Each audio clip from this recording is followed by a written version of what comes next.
Hello, my name is Iron's Tech, and welcome back to the channel. Today I'm having a look at this, my M1 Macbook Air, and how it is running No Man's Sky. I've been playing for about 16 hours. I'm going to use a newer game just to have a look at what it's like when you first launch it and to see in frames per second the settings I've chosen. After sort of 16 or so hours, I think I found settings that look the best, play the best, and will be less likely to do damage to my computer in the long run. So I'll just go to options and show you the settings I've chosen here. Full screen, primary, I will be running this at 2048 by 1280. The difference is everything just looks so much sharper if you push the resolution up from 1680 to 2048. 1680 by 1050 on the MacBook Air screen everything's just a little bit too pixely. It doesn't look quite nice enough, so I've pushed it up. I've decided to keep the frames per second on 30. When I go up to 60, it does run at 60, but after about 15 to 20 minutes, the system starts to throttle and things start getting choppy and slowing down. If you leave it on 30, that doesn't happen. The computer will throttle a bit, but it's not enough for you to notice it, as you've already set your frames per second cap at 30.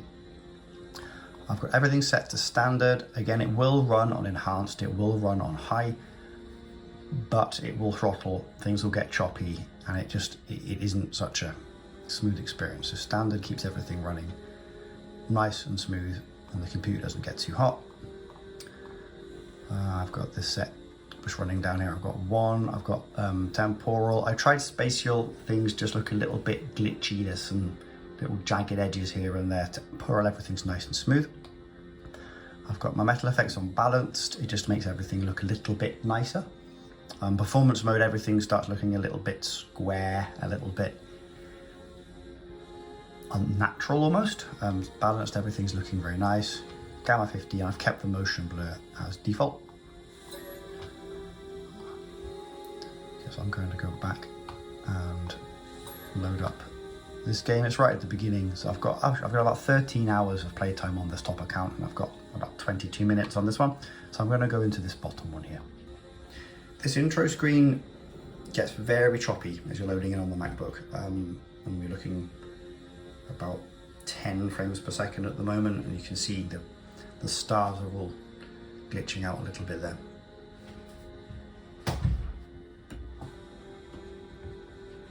It does calm down, it's come back in, 60 frames per second there. Very smooth again now. I don't know why the beginning gets so glitchy, maybe it's loading up all the content in the background, I'm unsure there.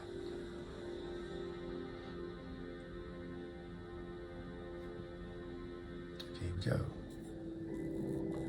Okay, and we're in. So I've got this running 30 frames per second, locked. And even on this, the standard graphic settings, things look very nice. Like I'm really enjoying the way this game looks. It's very smooth, very easy to play. I've noticed a little bit of glitching here and there with the graphics. You occasionally get just these black shapes coming up on the screen. It's very rare. There was once when I jumped into like an ocean area, and the ocean disappeared, and I just kept on falling and falling and falling and had to restart the game. That's the only one major glitch I've had, really. But just running around the maps, and it's very, very playable. I mean, again, it's locked to 30, but it's smooth enough. I've been very much enjoying it. If we jump back and have a look at the thermals here, see we're up at 91. 91 degrees, 92. It will sit at around 92, 94 for 15 minutes, and then it tends to pull back to around 80. With the current settings I've got, that doesn't seem to cause too many problems. The game still runs very smoothly at the locked 30. Like I said, I have actually taken the frames per second cap off, and it will push up to nearly 100 frames per second. Let's do that now. Let's see if we can get as many FPS as we can out of this. So if I go back into options, so if I turn off VSync, I could push this. I'll push it to 100 and just see if it can do that. I expect it will, and again after maybe 10-15 minutes it's going to start throttling, but to start I think it's going to be, so you've got 50, 53 at the moment, 57, 67, 73 if I look at the ground.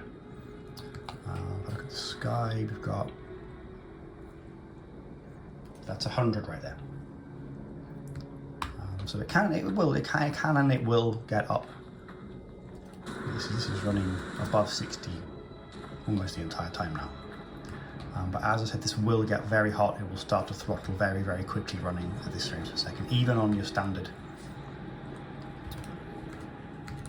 graphics mode. What is this? This is my grave. This is where I died last time. Retrieve your previous inventory. Restoring lost inventory. Okay. I'm going to go over here. What's this little animal running around?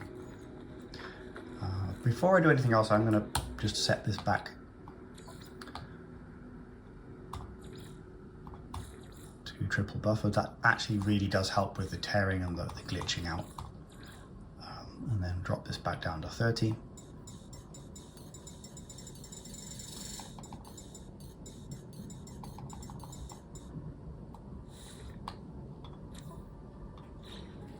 Let's go and have a look at this guy up here.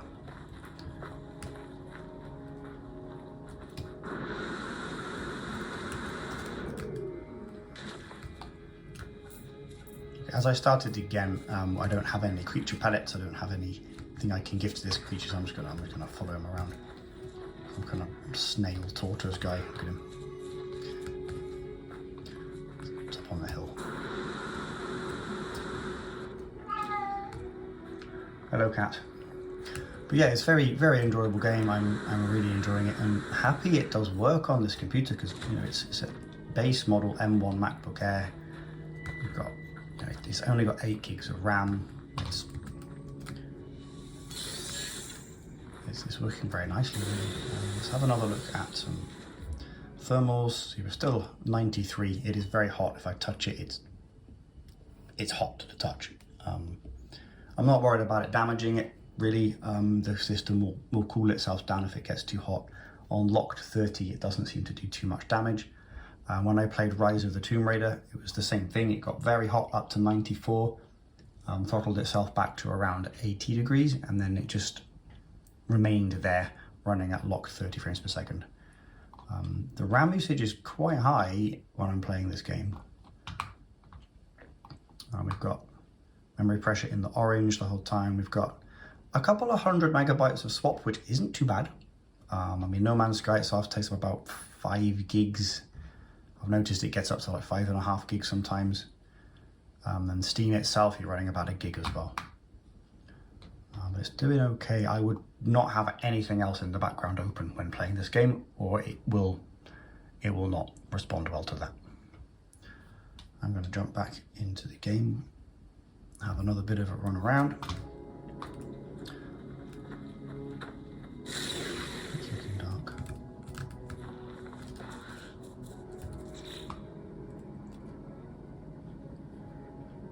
So we've got a glitch out there. I just tried to open up the menu.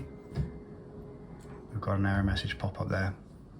The game encountered an error and will now shut down. Please refer to, and blah, blah, blah, blah, blah, blah, blah. Okay.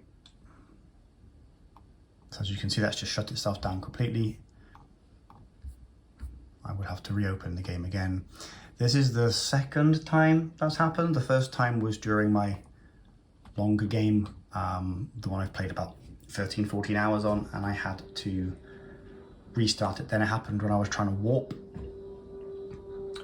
which is unfortunate, but it seems to be happening. I don't think it's been completely optimized yet. I think there's going to be a few patches, a few more updates coming out to help stop the crashing here and there that seems to be happening.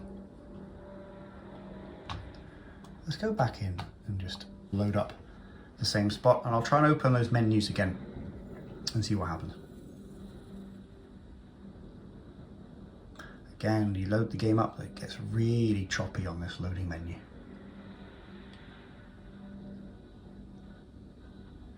As low as 5 FPS there.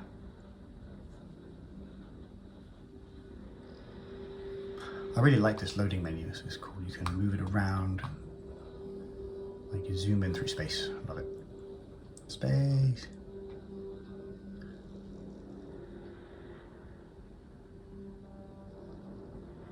Yeah, generally the menus have been running fine. I've not had any real problems with the menus. It's very smooth. You can navigate through them without any issues.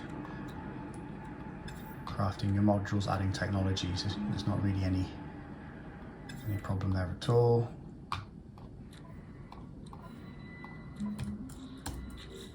All of the menus are so smooth. Even with a 30 FPS lock, it feels really nice. It actually reminds me a little bit of playing a PlayStation or an Xbox game.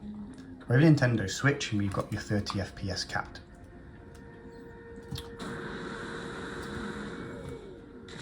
In the other game I was playing, I noticed that once I got further through the game, there's some space stations, and one particular space station, the frame rate does get a little bit under 30. The computer starts to really struggle. It's still playable, it doesn't get below 20, but it's much choppier than what you're seeing here now. Okay, this is the MacBook Air, M1 base model, playing a little bit of No Man's Sky. It's been a lot of fun. I really like it so far. Standard settings with locked 30 frames per second seem to be the way to go. To keep it stable, to keep it enjoyable, to stop all the stuttering and the glitching that can happen on higher settings. I imagine playing this on a more powerful Mac, like the M1 M2 Pros or the M1 M2 Max would be very good. You could probably set those up in high, even some ultra settings, and you wouldn't have too many issues, I don't think. But for a base model M1 MacBook Air, I'm very happy with how this is performing. I will be making another video soon about my M1 MacBook Air in general, just how it does with my day-to-day work, playing games, video editing, just, you know, basic things that people will be doing on their MacBook. But for now, this has been No Man's Sky on the M1 MacBook Air. I'm going to get back to playing some more. Thank you very much. I am going to be closing this now. So thank you and see you again.